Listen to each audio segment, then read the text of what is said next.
Il y a 100 ans, naissait un conflit qui allait rapidement devenir un des plus complexes et controversés au monde. Un conflit entre deux peuples très différents pour un même territoire. Afin de comprendre les origines de ce conflit, retraçons sur carte l'histoire du peuple juif. Le conflit israélo-palestinien sera expliqué dans la seconde vidéo.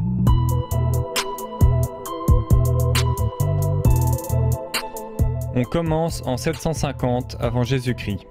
Le Proche-Orient est divisé en plusieurs petits royaumes et cités-États coincés entre l'Empire assyrien au nord et l'Égypte au sud. Parmi ceux-ci, il y a le royaume d'Israël dont le peuple vénère plusieurs dieux, y compris Yahvé. En moins 722, la capitale Samarie tombe aux mains de l'Empire assyrien. Une partie de la population fuit alors vers le royaume de Juda et Jérusalem. Mais ils seront suivis par l'armée assyrienne qui continue son expansion vers le sud. La région reste alors sous contrôle pendant un siècle, jusqu'à la chute de la capitale Ninive face aux Babyloniens. L'Égypte et Babylone vont alors se disputer les territoires de l'ancien empire, mais rapidement les Babyloniens prennent le dessus et s'imposent dans la région. Jérusalem résiste à cette nouvelle domination et se rebelle. L'armée babylonienne revient alors pour assiéger et saccager la ville. Une bonne partie de la population est ensuite déplacée vers la capitale. En moins 539, l'empire perse achéménide prend le dessus sur Babylone. Le nouveau roi autorise un retour sur leurs terres au peuple anciennement vaincu. Une bonne partie des Judéens retournent à Jérusalem pour construire la ville et organiser les bases de la culture juive en y construisant le temple de Salomon et en écrivant la Torah. En moins 334, le jeune et ambitieux roi de Macédoine Alexandre le Grand part avec son armée à la conquête du monde connu. En un peu plus de 10 ans, il soumet un énorme territoire et y bâtit de nombreuses villes. Mais exténué par la conquête, il meurt à 32 ans à Babylone, sans héritier en âge de gouverner. L'empire est alors divisé par ses généraux en différents royaumes hellénistiques. La Judée passe sous contrôle de la dynastie des Ptolémées. Une communauté juive s'installe alors dans la nouvelle ville d'Alexandrie et la Torah y est traduite en grec. Suite à une guerre contre la dynastie séleucide, la Judée change de côté. La culture hellénique et la culture juive deviennent concurrentes au point qu'un autel du temple est maintenant dédié au culte de Zeus. Une milice juive traditionnaliste s'organise et reprend le contrôle de Jérusalem en moins 164. Le temple est rétabli et le royaume de Judée devient indépendant. Un siècle plus tard, la région est conquise par l'armée romaine. Les Judéens tenteront 2 révoltes qui seront violemment matées. La première en 66 provoque le siège de Jérusalem puis la destruction de son temple. Seul un mur de l'enceinte résiste, il deviendra le mur des lamentations. Lors de la seconde révolte, la ville est rasée et une grande partie du peuple est massacrée. Cette fois, les Juifs sont interdits en Judée. Beaucoup émigrent alors vers la Galilée, mais aussi dans l'Empire. Vers la fin de l'Empire romain, le christianisme est la religion dominante, et Jérusalem un lieu de pèlerinage. La communauté juive qui est alors prospère dans le bassin méditerranéen se fait progressivement persécuter, surtout chez les Wisigoths et dans l'Empire byzantin. Au 7e siècle, suite à la naissance de l'islam, commence une conquête arabe. Dans certains cas, les Juifs soutiennent cette conquête dans l'espoir de meilleures conditions.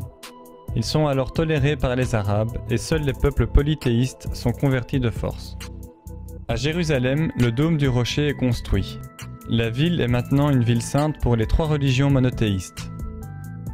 Les Arabes arrivent jusque dans la péninsule ibérique qu'ils appellent Al-Andalus. 5% de la population y est juive et leur culture y commence un âge d'or.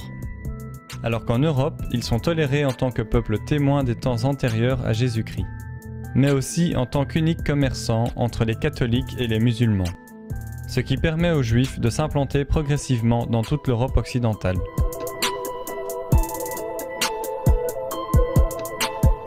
Au XIe siècle, les Turcs Seldjoukides, un peuple originaire d'Asie centrale, commencent son expansion et atteint Jérusalem.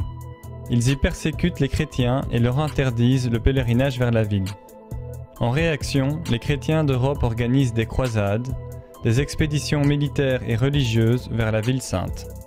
En chemin, ils massacrent des communautés juives qu'ils considèrent désormais comme un peuple déicide, qui a tué Jésus-Christ. En 1347, la peste noire accompagne des bateaux de commerçants génois en provenance de Kaffa. En 5 ans, la maladie se propage dans toute l'Europe et décime près de la moitié de la population.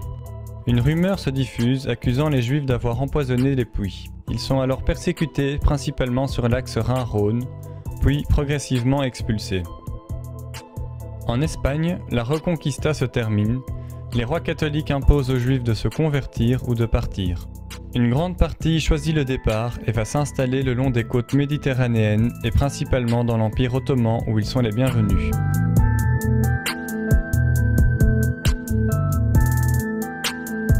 La Pologne-Lituanie commence aussi une politique d'accueil et devient un havre pour les Juifs en provenance d'Europe de l'Ouest.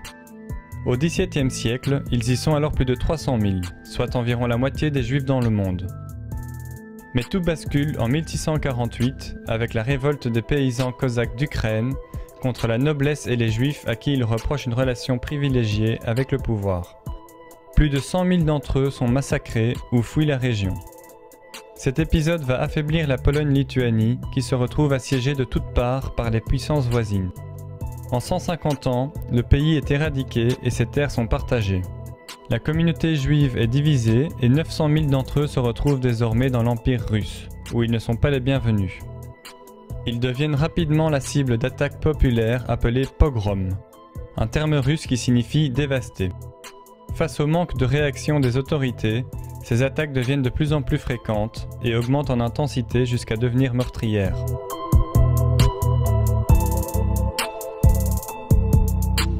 Les Juifs émigrent alors vers les USA et l'Europe occidentale, où leur condition s'est améliorée.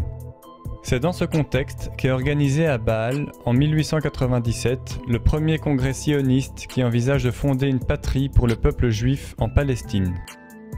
Mais l'Empire ottoman s'oppose farouchement au projet. Quelques années plus tard, commence la Première Guerre mondiale. L'Empire ottoman combat aux côtés de l'Allemagne. En face, les Alliés sont en difficulté et cherchent de nouveaux soutiens. Le ministre des Affaires étrangères britannique Arthur Balfour écrit alors une lettre ouverte promettant un foyer national juif en Palestine contre une aide financière des banques juives. En parallèle, les Britanniques poussent les Arabes à la rébellion contre l'Empire ottoman en leur promettant l'indépendance sur les territoires libérés. À la fin de la guerre, le Proche-Orient est démantelé et partagé entre les puissances européennes. La Palestine passe sous mandat britannique, c'est le début du conflit israélo-palestinien.